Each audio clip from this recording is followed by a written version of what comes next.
TG Geeks, episode 236, August 26, 2019. Oh, by the way, let's dance.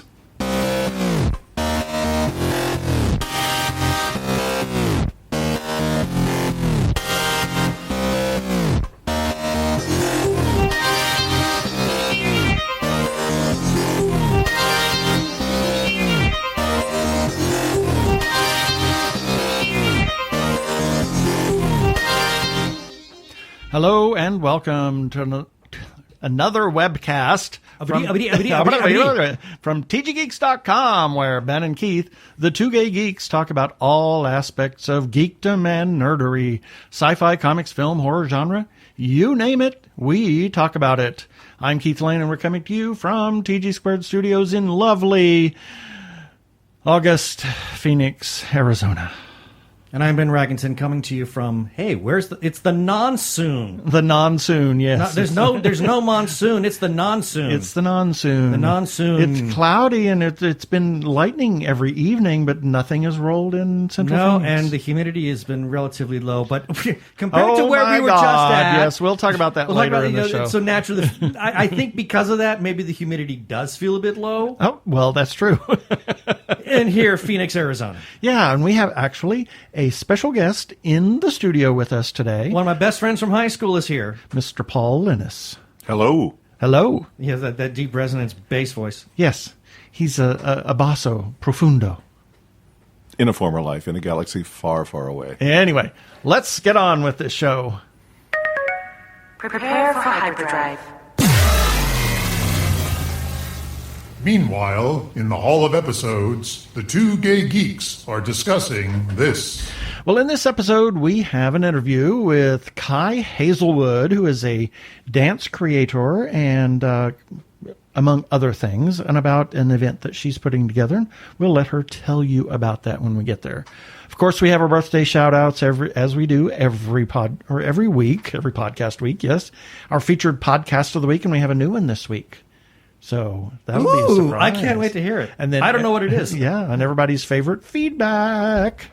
And we're going to talk about in our second segment what we did over the last weekend, why we were time shifting. Why we think the humidity is so low here. Exactly. Then we have our weekly recap and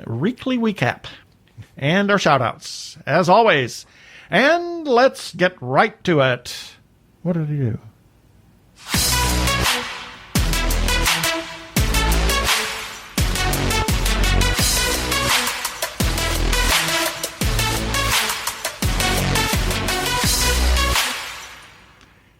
And we welcome to the show Kai Hazelwood. She is the artistic director for Good Troublemakers. Welcome to the show, Kai.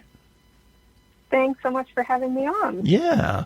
So we were put together by a publicist friend of ours, or mutual publicist friend, or however you want to say that.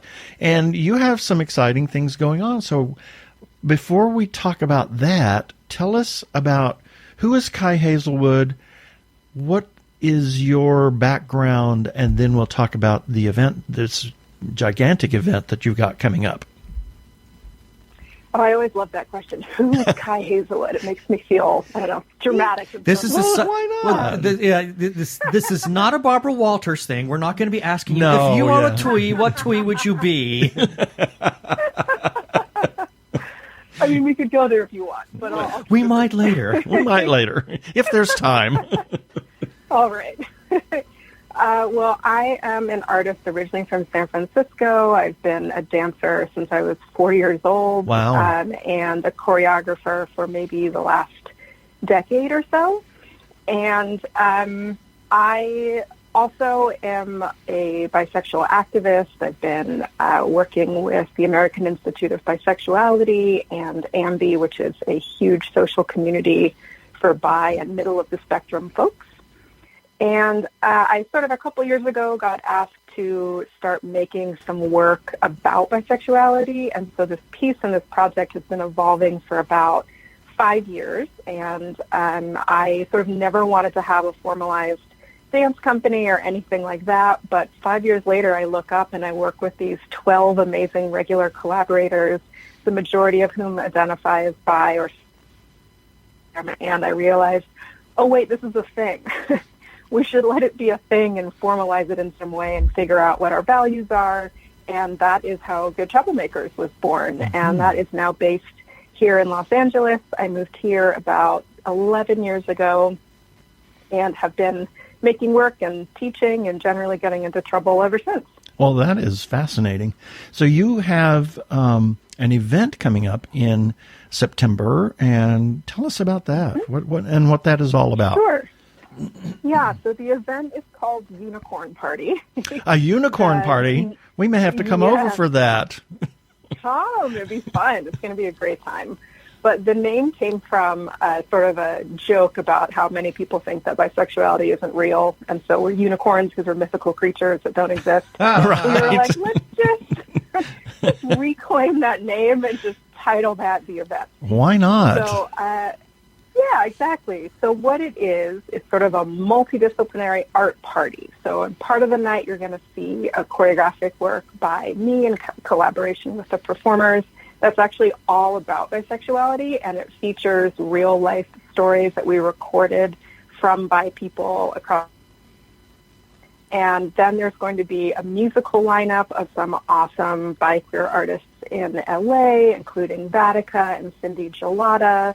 And there's also going to be a queer crafts market and food truck. So it's basically going to be the party that I wish I knew about when I was trying to find my own community, that allows people to look at incredible bi artists and realize that we have culture and great art, and then also a fun party where you have community and make friends and realize that you're not alone. You're not the only one. You are, in fact, amongst many unicorns, if you will. Right. That's a lot of. It sounds like a lot of fun. It's just a big block party, if you will. Yeah, but one of the cool things, Yeah. I like the fact that you're able to sort of take charge on this, because you said something that really kind of impacted. I mean, Keith and I, we're in our late 50s, and we had no one to turn to, trying to find our crowd, trying to find our place in this demographic that we knew had to be there, but just was kind of like sort of invisible, as you said, mythical. So it's nice that now you're able to be that leader. Obviously, it wasn't something that you sought out, but I appreciate the fact that you're willing to stand up and say, okay, I didn't have this when I was growing up, but I know that there are people out there who are coming after me, who are following me in age, and they need to see that we exist. So for you to stand up and take that charge is highly, highly commendable, and it's nice that it's nice that you're giving a voice to the bisexual community, because yes, I think that's one of probably the last great big unknown group of the alphabet community. Yeah, the alphabet. Yeah, we're the alphabet people. Yeah, I like that, the alphabet people. Yeah, somebody said that. that. What you said is really true. I mean, I remember growing up, and I'm lucky. I grew up in San Francisco. I was an artist, so I didn't really have a difficult coming out. But as I was a young adult, I just realized I didn't really have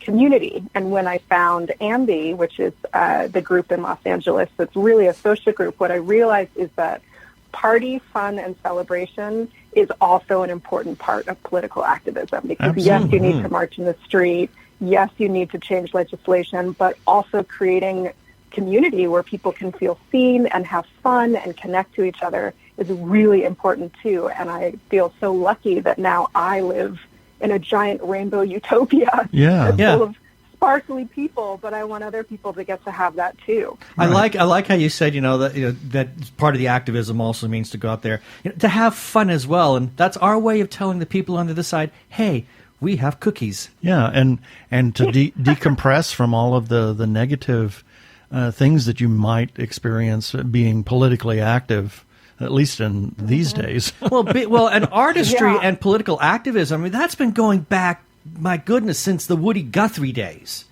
Before that. Woody Guthrie. But I think that's really when you started to see the folk music movement. I think that's when it really began to kind of take hold. And at first, it really had its roots in musical expression. But it's so nice now to see that it is so branched out. And just as varied and colorful as the alphabet people that we are, it's nice to see that dancing now has this place where it can express its voice and to show, give the message that needs to be heard and seen out there. Because, wow, I don't know what else to say about that, except I think it's just a grand thing. Yeah. Oh, me too. Yay. Go alphabet people. Yeah. So where is this event going to take place, and when is it? Sure. It is September 14th, and it will be at the Bootleg Theater in Los Angeles. Tickets are already on sale, so go get yours. And it's an early evening affair. Doors open at 5 p.m., and we will wrap by 9, so you can still go out and keep the party going after if you'd like. You can have an early dinner or come enjoy food trucks when the doors open at 5. Well, that's cool. Oh, that's fantastic. So what was you said that you've been working on this for kind of 5 years. Is that just the Good Troublemakers piece of it, or you've been thinking about an event, or how did this event really what's the impetus for this event? I know you kind of talked briefly about it, but yeah. The 5 years part is the dance theater portion of the evening, which is actually called Invisible, but the visible part of the word is cast. And that was sort of began as a 2-minute piece in a sort of open festival, and someone told me there's really something interesting in there. You should keep developing it. So I kept playing with it, and then I got a grant from the city of Los Angeles this past year to have storytelling workshops with different BI community people. And so we recorded something I think it was 60 or 70 stories, I think, in that time. Wow. And went through all of those and selected excerpts of some and turned that into the sound score for this piece, Invisible. And we've performed, I think, 2 earlier versions of it, but this is the first piece that's going to be performed. And my plan was to just perform that show. And then the BI Task Force in LA, which has had sort of a small annual BI Arts Festival every September, decided to end it after 2018. Wow. And I went, well, shoot, there's a little bit of this void now where other artists aren't really getting a platform. And so I went to the American Association of Bisexuality and said, no, the American Institute of Bisexuality. I should make sure I get their name right. Yeah. Said, hey, there's this void. I was going to do a show in September anyway. Maybe we should turn it into a larger thing and sort of continue the mission of the BI Task Force. And they came on board enthusiastically. I got another grant to support it, and thus Unicorn Party was born. Wow, that's incredible. I think it is, it used to be when, obviously when Ben and I were growing up. Or young pups. Yeah, young pups. In the 60s and the 70s, and then kind of me coming out in the 80s, there was gay and lesbian, and then there were those people. The question mark people. Yeah, that were like, what are you? You like girls and you like boys. What? Well, it's part of the whole evolutionary process. It was LGB, and then we had the trans people, which have, they're truly the ones that really need some visibility at this point. Bi is becoming a little more acceptable. And then we have the Q, and then we add the plus on the end of that now. So we truly are the alphabet people. And I think that, it's great that you can celebrate bisexuality, and it's no longer the stigma of, oh, you're just greedy, you want both, type thing. I mean, because that's what it was when I was growing up, and I'm not casting aspersions on anybody. It just, that was the mentality. And, Yeah. Yeah, I mean, unfortunately, it still is to a certain degree, and especially for bi men, dating is just a disastrous minefield way too much of the time. Right. But it's always the community that I've felt most at home in, and as people's identity evolve, it continues to feel like home for me, because the actual definition of bisexuality isn't just attraction to men and women. It's actually attraction to my own gender and genders that are different than mine. Right. So it's actually trans inclusive and gender queer inclusive. And so as people's identities become more nuanced, I felt like this was still the community that really reflected who I am, but also the community that I want to be a part of. Yes, absolutely. So I love that complexity. I love that people are getting to really embrace the nuances of their identity more than was perhaps available in the past. And I want to be a part of celebrating that for people, because they're all freaking beautiful. Exactly. Wow. Yeah, and that I'm glad that you did say, that it's inclusive of trans, inclusive of the genderqueer community, and it's just everything combined, because there are so many different aspects to sexuality that we are, have been tamped down, shall we say, but are coming out.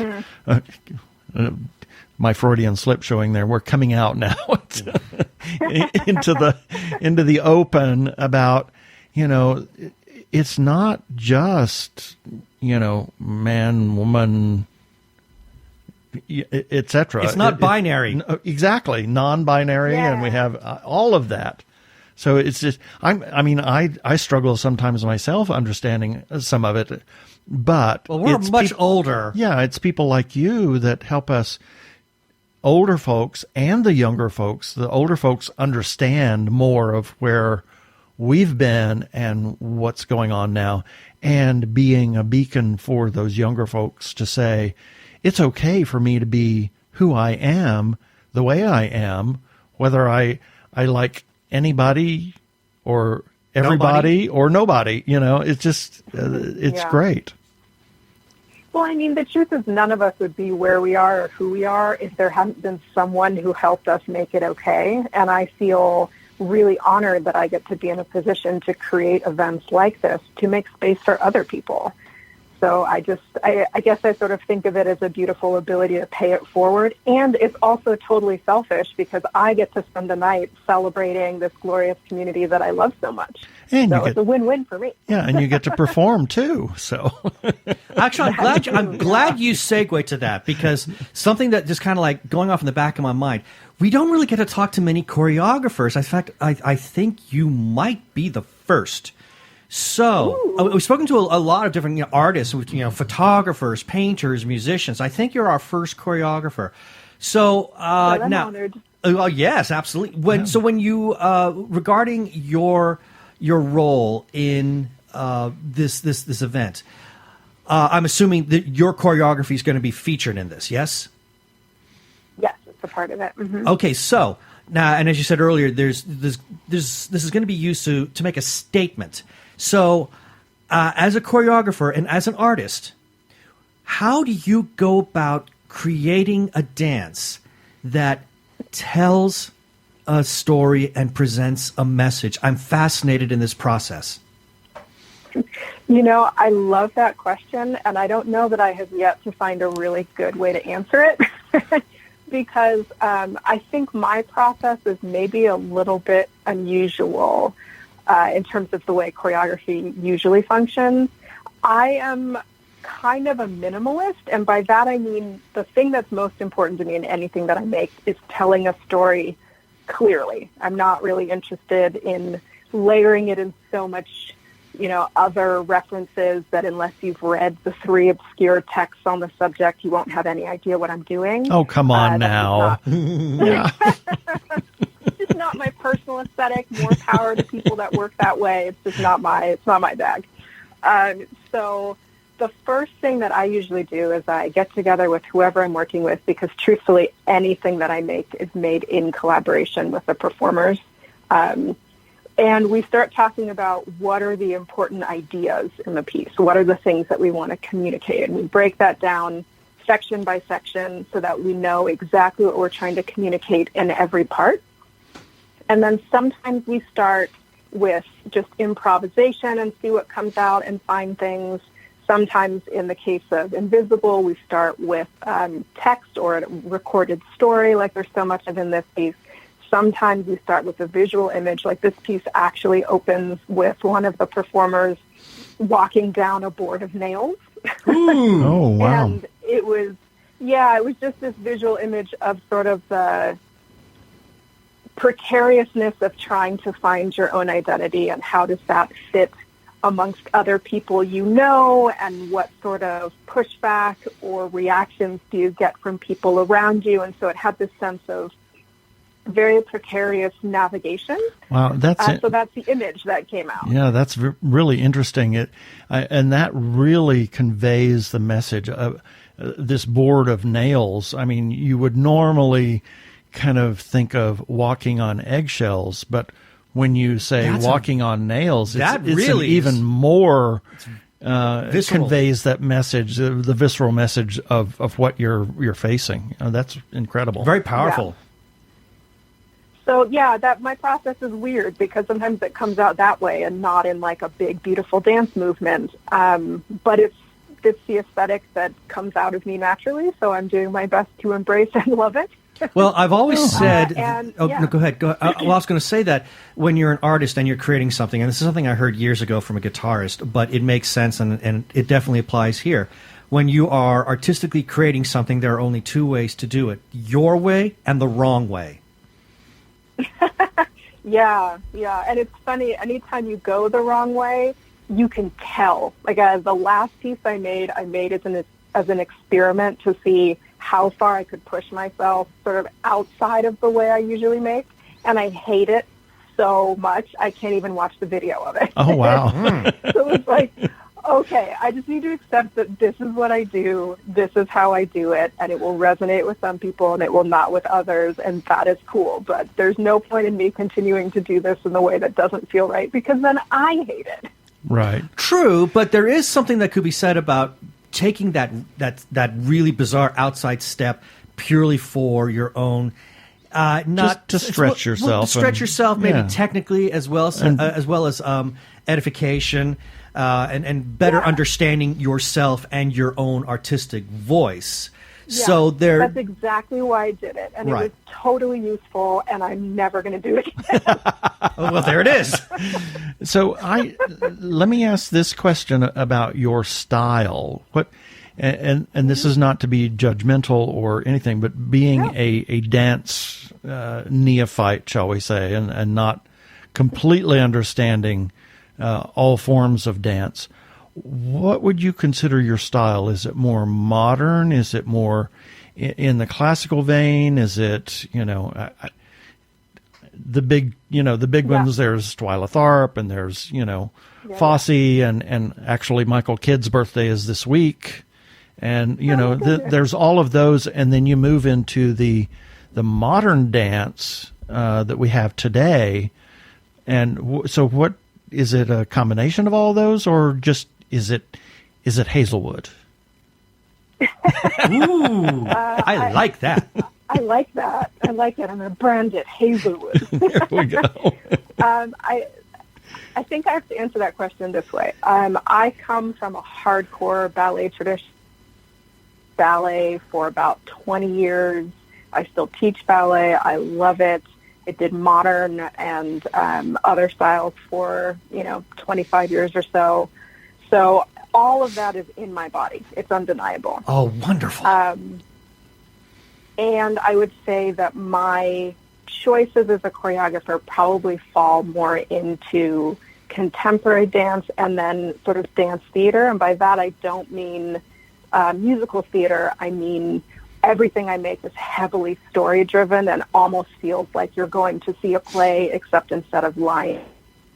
Interesting. If that makes any kind of sense. It actually does. It makes a lot of sense, because I think with any artist, again, whether it's a musician or in this case a dancer, and I really respect the fact that you have such a wide, varied background, because in your case, I think the best dancer would have the greatest, strongest technique in different kinds of backgrounds, because that becomes your vocabulary. And like a person who writes would only be as good as the words they know.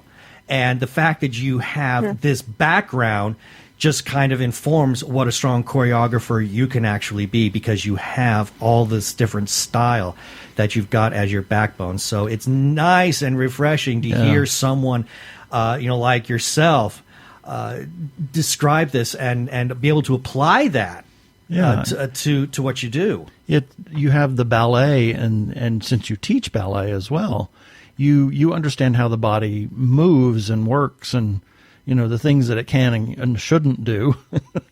Let's put it that way. Right, that part. and it's fascinating. And I quoted all of the modern theatrical dance people, but there's always that element as well as what we would call today's dance, which it's not my style, but it means something to somebody. Well, I think it all depends on the choreographer, to be honest. Well, what style? I'm fascinated by this. What do you mean? Well, I mean, okay, without stepping on too much. Step on it. Step on it. Step on it. Well, when you see some of the modern performers and the dance techniques that they use, and what is considered, well, I suppose that it's not contemporary, but would be more hip hop related, and that in that vein, shall we say? Mm-hmm. That's not. It's not what I appreciate, and it's not to say that other people don't. Can't appreciate that. It's not just your cup of tea. It's just not my cup of tea. I would rather see something somewhat graceful and telling a story rather than just a bunch of movement up there. Yeah. Well, I mean, this is what I love about where dance is today, and what also occasionally drives me nuts about it. I love that you can turn on network television and there are dance shows. I think that's fantastic. And for some people, it reduces down what they think that dance can and should be, because that's what they're most familiar with. So on the one hand, I love that it's taken us into households all over the world, which it was not when I was growing up. People would go to dancer. Are you a stripper? Is that what you mean? And it's like, well, no, I mean, hats off to strippers, but that's not what I do. And then those are exotic dancers, not strippers. They identify in all kinds of ways. More power to them, however they identify. Right. It's hard work, and thumbs up to you, my friend. It's a lot of work. It's a lot of work. So I love that now there's all of these different things that people think about when they think about dance. I just am getting clearer and clearer on my own personal aesthetics, which you can see in Invisible at Unicorn Party. Right. And that is definitely more theatrical and storytelling based, and that's where I live. But if you live in a different zip code, that is beautiful too. Yeah, and I having grown up with ballet and with musical theater and things like that, and I'm a creature of my own background, shall we say? Not that I can't appreciate what is today, because we have a friend who is John De Los Santos is he's a stage director and choreographer, and some of his stuff incorporates some modern dance, but it's also to tell a story when he does that. And that comes back to what I was saying about earlier, that a lot of it is just about the choreographer, because I've seen some modern dance that I thought was terrible, but that's because I think the choreographer was not very strong. But then I've seen some others that I thought was amazing. And again, I come back to, it was a great choreographer who really knew how to tell a proper story on that. Yeah. So, I hope I danced around that enough. Rim shot. Was I dancing too much? Well done. I'm sorry, you're being drowned out by the sounds of your tap. With that, if people want to learn more about the Unicorn Party, or if they want to learn more about Good Troublemakers, or if they simply want to learn more about all things Kai Hazelwood, is there any social media presence? Is there a website? Where can people learn more about Unicorn Party, your dance company? Where can people learn all of that? Sure. Definitely the website, goodtroublemakers.com. If you are a social media person, you can find us on Instagram and Facebook at goodtroublemakers.com. If you are a Twitter person, you can find me at Kai Hazelwood, which is, I don't do a ton on Twitter, I'll be honest, but I do repost some interesting stuff. So feel free to find me there, or Good Troublemakers on Facebook and Instagram, or goodtroublemakers.com is our website. Fantastic. And does that have information on the Unicorn Party or? Oh, yes, you did ask me that, didn't you? That's all on right. the website is information about Unicorn Party. It is also on all of our social media. There are links to ticket sales there as well. And you can also sign up for our mailing list on the website, which will keep you up to date on everything that we're doing with Unicorn Party and beyond. Cool. Well, thank you so much, Kai, for being on the show this time. Thank you so much for having me. This was fun. This is Katie Edwards, author of The Last Son, and you're listening to The Two Gay Geeks. That was really a great interview. She with was Kai. fantastic. She was fantastic. I didn't know what... And of course, seriously... I danced, in quotes, around the bush. Ba-dum. Where is it? Oh, well. Anyway, because I got the the sounds turned down. Playing, dang it. And you're playing something else at the same time anyway. So, that was very interesting. I didn't know we were going to get into her when we had that interview set up, but she was fantastic. Yeah. I really enjoyed her. So here's a few selected birthdays for August 26th through September 1st, 2019. August 26th, Macaulay Culkin. I'm remembering the little commercial he did recently. It was for insurance. Oh, no, it was for Google Alexa. But they did a whole bit on Home Alone. Oh, dear and Lord. It was hilariously funny. Interesting. And Albert, Prince Consort to Queen Victoria. And Mother Teresa. Oh, she's had work done. Yeah. Oh, please. Thank you. Anyway. She looked great. Yes. Oh, please, she had work done. And S.F. Edwards, we knew him in a previous life as Sean from Edwards. He's actually living in Tucson now. Right. And he's a nice sci-fi writer. His Spiral War series. Happy birthday, Yeah, and he's Sean. gone from self-publishing to now actually having a publisher. Yeah. So yay for Sean. Yeah, it's an interesting series. It's really fascinating. I think the writing is really well written. I mean, obviously. I'll shut up now. Okay. And James Fritas, a friend of ours.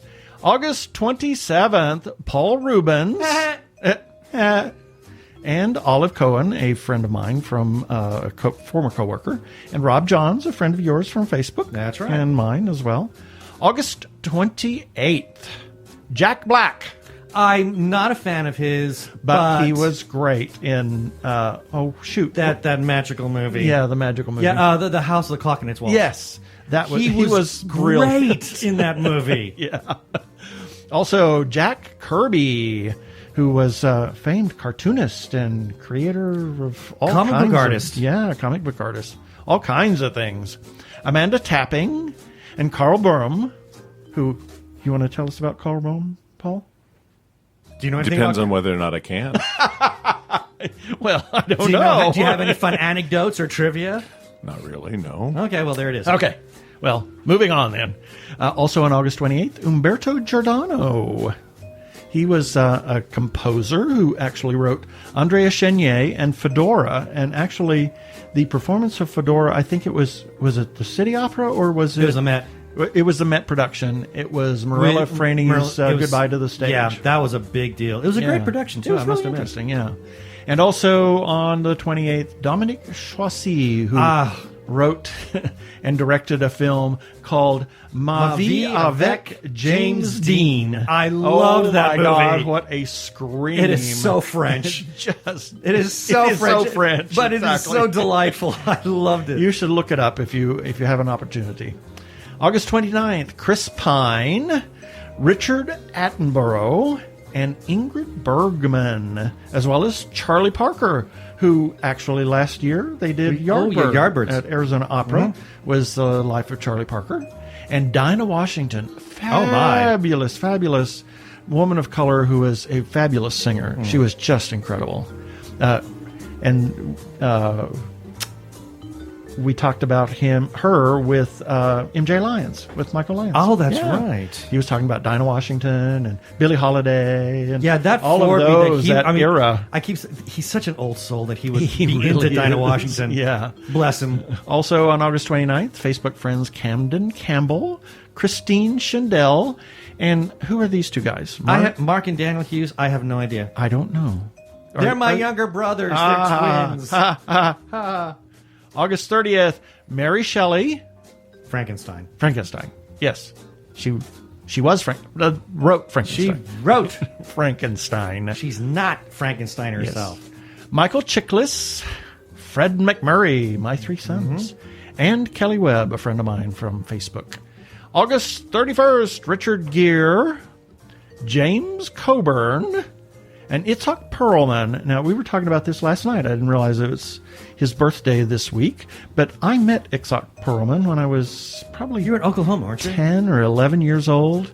Yeah, 1971, something like that, in Oklahoma. We'd driven all the way to Stillwater to hear a performance by Perlman, and we were invited back into his dressing room backstage and got to meet him in a small group of people. So it was really all students. He was fascinating and just He's the a very nicest nice man. He's a very nice man. He is a very nice man. I mean, I've seen him give violin clinics. Yeah. And his critiques, especially when he's giving constructive criticism, is so positive. Yeah, and he's just a fabulous violinist. Also on August 31st, Alan J. Lerner. Did you want to say something about About Alan J. what, Lerner and Lowe? Lyricist to Frederick Lowe, yeah. Yeah. Lerner and Lowe team. Yeah. And Amalkari Punkiali. What did he write? La Gioconda. La Gioconda. Yes. And I heard they did La Gioconda on the Met Opera radio the other day, and they were talking to somebody, or they did an interview and talking about La Gioconda, and the two things that people think about when they think of Gioconda is, number one, the Dance of the Hours, and number two, three different things, or Switchito. Oh, yeah. Yeah, I mean, the two Gioconda's big aria at the yeah. end. And so it was interesting that they brought those things out. Also, Facebook friends Gene Herman, Hillary Chile, and a wonderful filmmaker, a friend of ours, Russ Emanuel. Happy birthday, Russ. September 1st, Lily Tomlin, who is just a scream still. She's hilarious. And thank God she came out, and she's been with her partner how many years? 40 years? I or don't something know, like but that? I'm so glad she's out and just she's amazing, and I love her with Jane Fonda. And Yvonne DiCarlo, I think that's Frank DiCarlo's Yes, mother. Frank DiCarlo's mother. No, his aunt. Oh, his that's aunt. it. His aunt, right? Yeah, and she oddly enough played someone named Lily. Lily Munster, yes. Edgar Rice Burroughs, who was the creator of Tarzan. But I'm more favorable towards John Carter of Mars. Yes. And conductor Seiji Ozawa. I used to love to watch him conduct when he was a young man. Oh my gosh, he was so energetic. much energetic and fun to watch. And last but not least, on September 1st, Engelbert Humperdinck. Humperdinck. Don't say that name. Humperdinck. Not the singer Engelbert Humperdinck. Oh, the composer Engelbert Humperdinck, who wrote Hansel and Gretel. And Ted and Alice. And Ted. Thank you, PDQ Bach. Yes. And did you know that Hansel and Gretel premiered under the baton of Richard Strauss in 1893? That I did not know. Yeah, kind of a fun little piece of trivia. And that's it for the birthdays this time.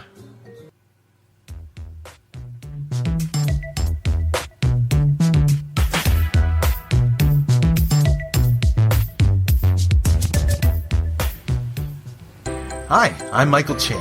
I love to talk, I love to eat, I love to talk and eat, and lucky for me, my good friend Nightingale Nguyen loves to do all that too. That's why we started our little podcast called Talking with Our Mouths Full. Every 2 weeks, we introduce you to a new place to grab some grub in or around our great city of Toronto, which we believe has some of the best eats you could find. And while you're listening to the sensual sounds of us biting into delicious food that excites our taste buds, we chit-chat about all sorts of stuff, ranging from nerdy things like comics, video games, and movies, to more serious topics like education and online intelligence. So, why don't you come join us on Apple Podcasts, Google Music, Spotify, or wherever else you listen to podcasts. Oh, and stay hungry.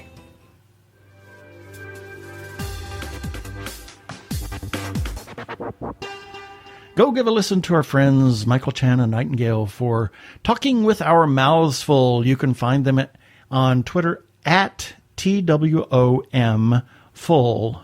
I think that's what it was. Also known as Masticating Theater. Yes, Mastication Theater.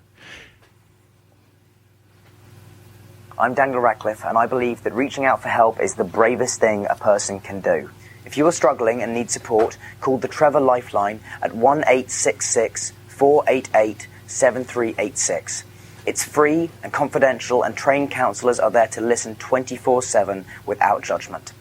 To learn more about the Trevor Project's life-saving work for lesbian, gay, bisexual, transgender, or questioning young people, go to thetrevorproject.org.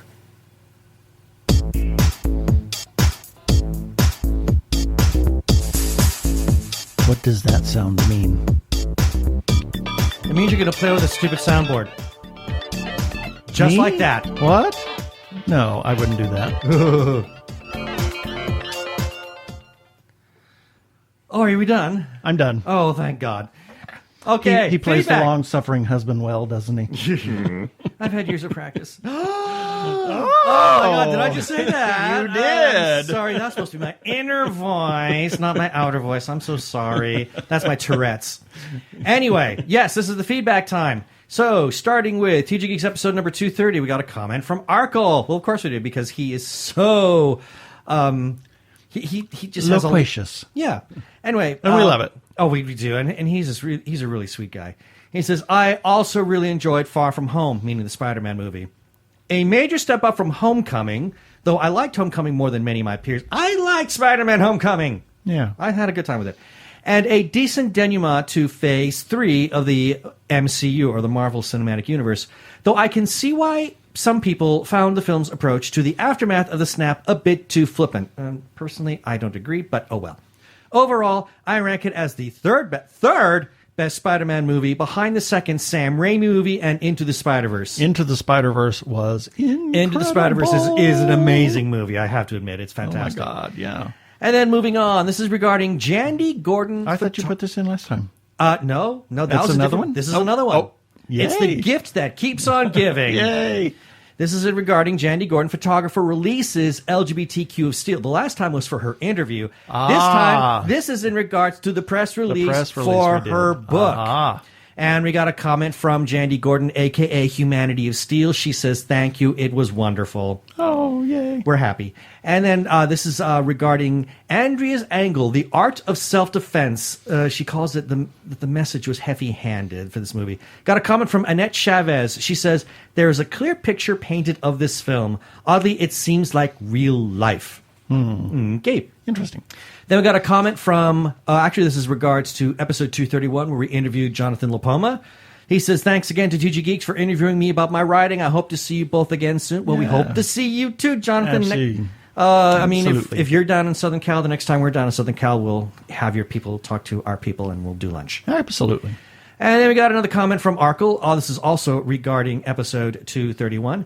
He says, whenever I hear about the temperature, what the temperature is like in Phoenix, I realize that Bobby Hill was right.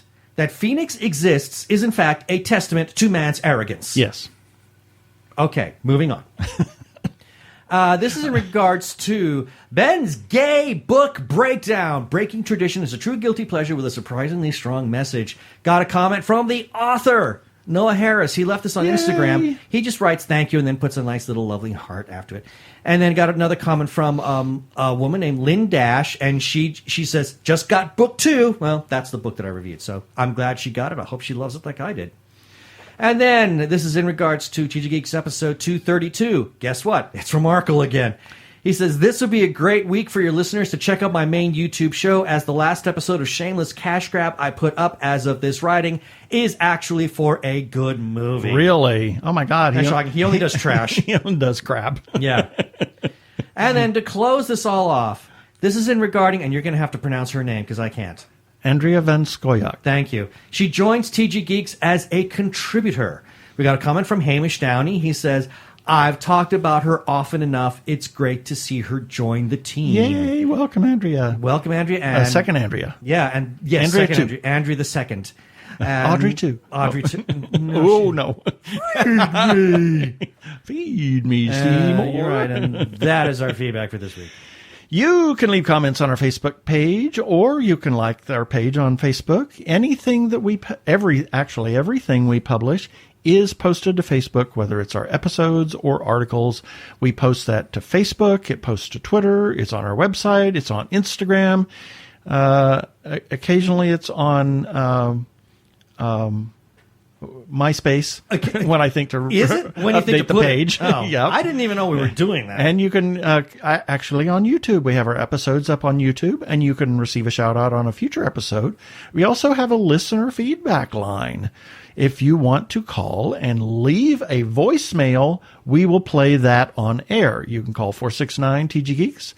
That is 469-844-3357. And as always, please play nice.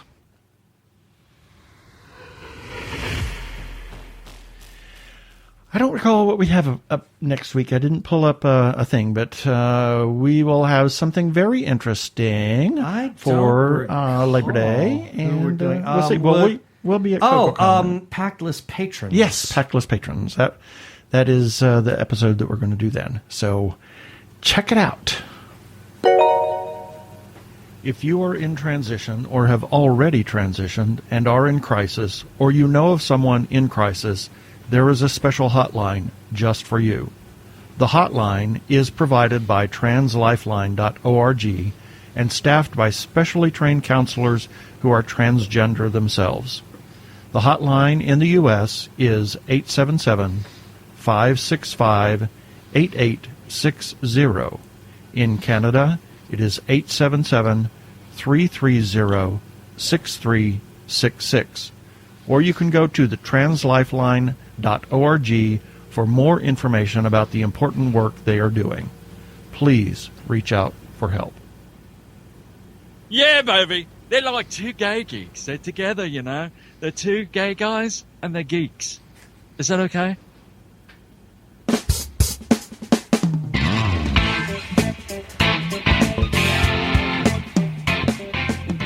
Paul found that amusing. I'm done. Wow, that was sudden. So, why do we find this Phoenix weather so dry now? Well, because my Lord. We were in D.C. and it was anything but. Washington, D.C., oh my God. It was so hot. It was swampland.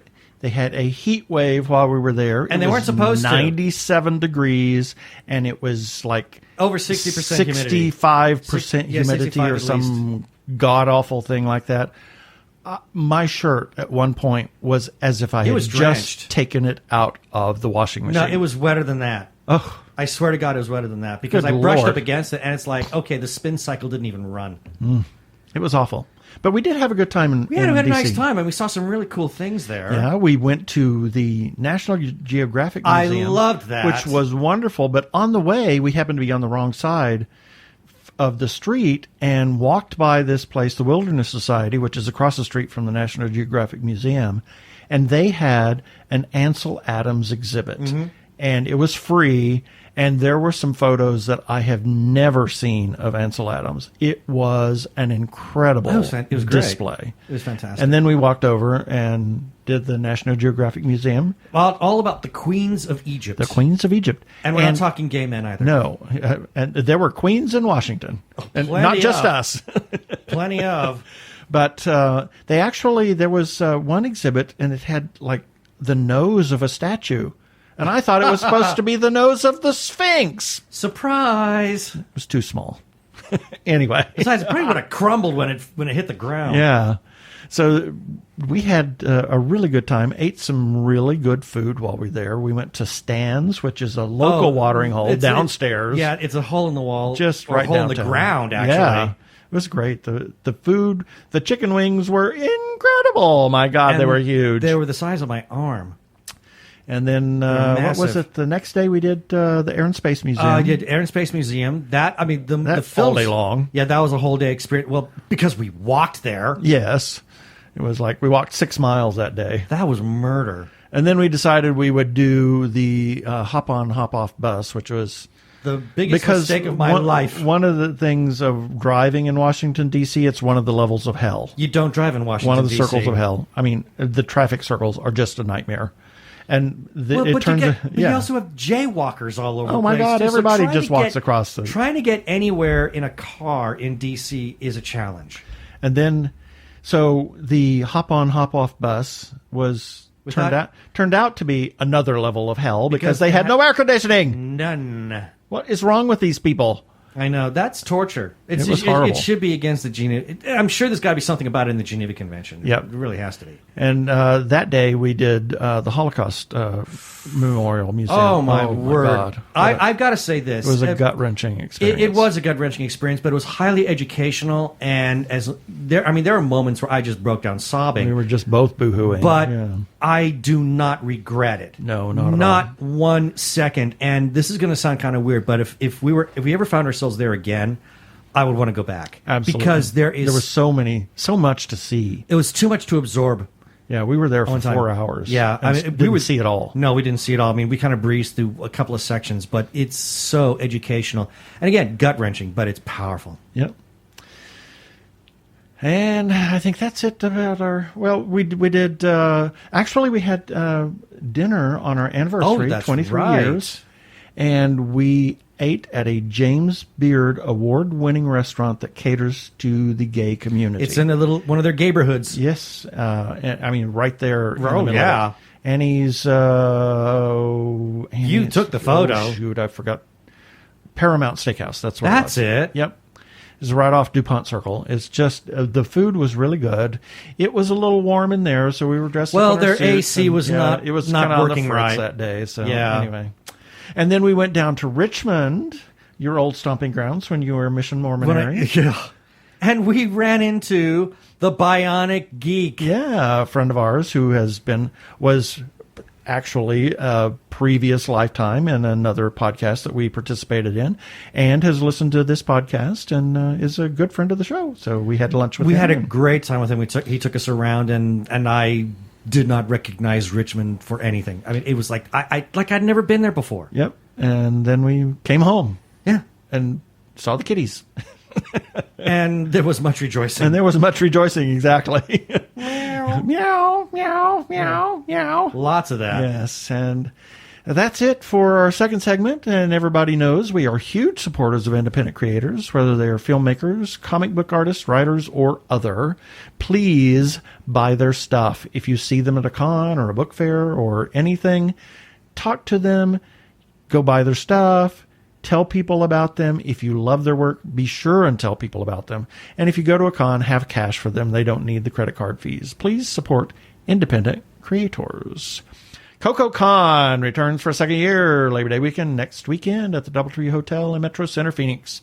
Come on down, enjoy the folks and festivities. We'll be there doing our popular concast as well as socializing. You can still get tickets at cococon.org. That's COCOCON.org. Yeah.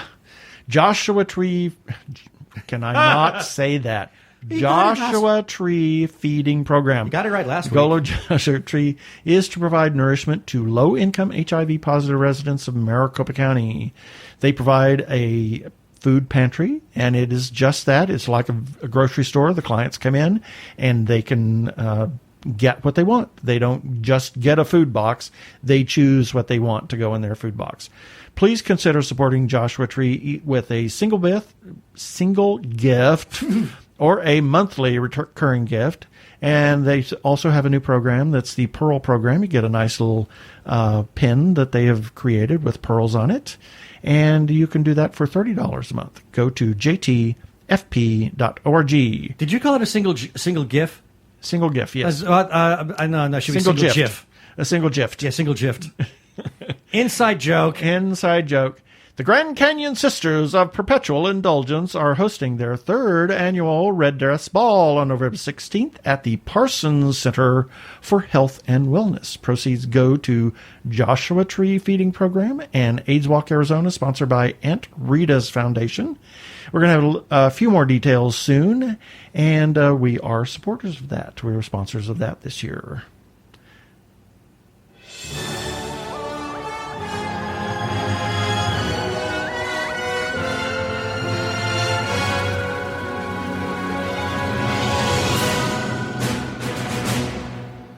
And Ben has a weekly review of what we published this week. Starting on Sunday, August 18th, we had Dr. Zombie, Monster Family Physician, number 62. On Monday the 19th, TG Geeks episode number 235. On Tuesday the 20th, Ben's gay book breakdown, Paranormal Shifter, Male-to-Male Navy SEAL, where the paranormal, military, and relationships collide. On Wednesday the 21st, Andrea's Angle, Peanut Butter Falcon, the movie. She calls it charming and genuine. She has another on the 22nd, another of Andrea's Angle, Angel Has Fallen. She says it's predictable but fun, well acted. And then on Friday the 23rd, New Sushi number 76, Morsels of News from Japan and Beyond. And then lastly, on Saturday the 24th, Ben's Breakdown, a series ending that was perfectly and totally elementary. You see what I just did right there? Yeah. And that's it. You can find all these things at tggeeks.com as well as entries on our Facebook page. Please visit and comment.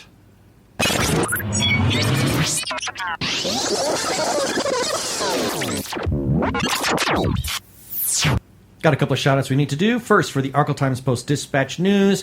It's put up by the Human Arkle. You heard some comment from him a little bit earlier. He posts the Arkle Times Post-Dispatch News, which republishes our content from time to time. And you can find it by going to Twitter, searching Arkle. That's at ARKLE. He's also on YouTube. He has the Shameless Cash Grab. You heard that in a little bit of his feedback there. And you can find them by going to youtube.com/Arkle Studios, all one word. And then we need to give some shout-outs to a couple of Facebook groups for also allowing us to post our episodes and relevant articles on their pages. First, Two Gay Geeks After Hours. We must give big thanks to their moderators because when I asked, can we share our stuff there, please, mister? They said, share away. And their URL is facebook.com/group/Gay Geeks After Hours.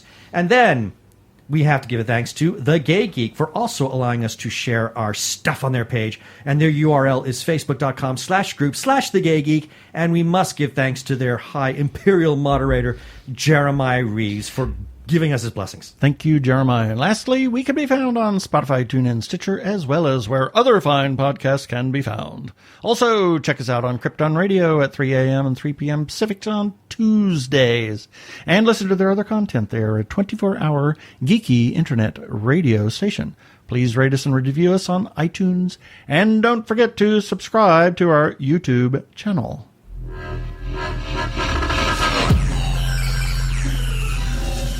Okay, that should do it for this episode of TG Geeks Webcast. Be sure to check out the article for this webcast episode. We're going to have several links on the page of things we talked about. And remember, you can comment on our Facebook page or our website, tggeeks.com. Or you can leave us a voicemail at 469-TG-GEEKS.